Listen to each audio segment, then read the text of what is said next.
అందరికీ వందనాలండి. ఎలా ఉన్నారు? అందరూ బాగున్నారా? దేవుడు మరొక రోజున మనకు అనుగ్రహించినందుకు ముందుగా దేవుని కృతజ్ఞత స్తుతులు చెల్లించుకుందాం.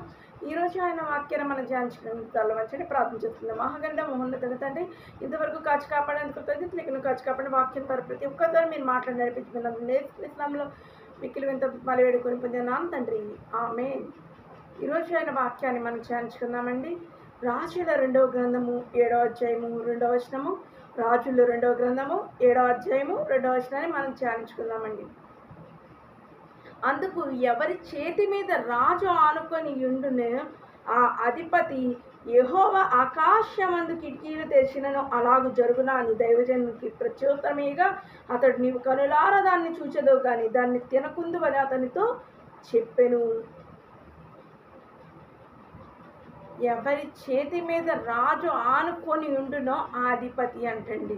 ఇక్కడ ఆ ప్రాంతంలో కరువు వచ్చింది. కరువు వచ్చినప్పుడు దేవుని ప్రార్థించాడు. ఆ ప్రవక్త అయిన ఎలీషా ప్రవక్త రాజుగారి దగ్గరకు వచ్చినప్పుడు రేపు ఈ సమయానికి కరువు ఉండదు, దేవుడు తెరవబోతున్నాడు, ఆకాశ వాకిళ్ళని విప్పబోతున్నాడు, ఆకాశ దన్నిధిని విప్పబోతున్నాడు అని చెప్పినప్పుడు అధిపతి అంటండి, రాజుగారి చేతుల మీద ఆనుకొని ఉన్న అధిపతి యెహోవా ఆకాశ కిటికీలను తెరిచిన అలాగు జరుగునా అని సందేహం వ్యక్తం చేశాడంట.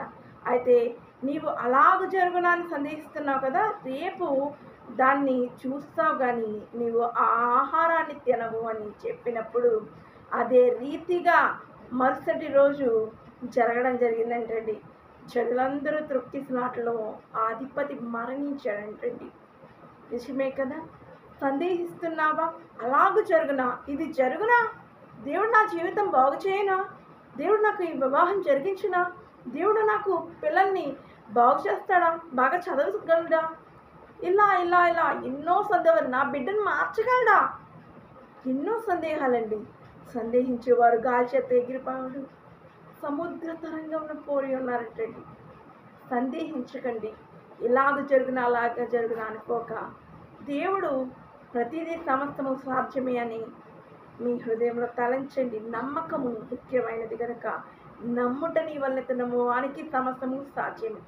ప్రభువారు మరణించినప్పుడు ఆయన శిష్యులకు ముందుగా కనిపించలేదు కానీ ఆ మరియకు కనపడ్డారంటండి.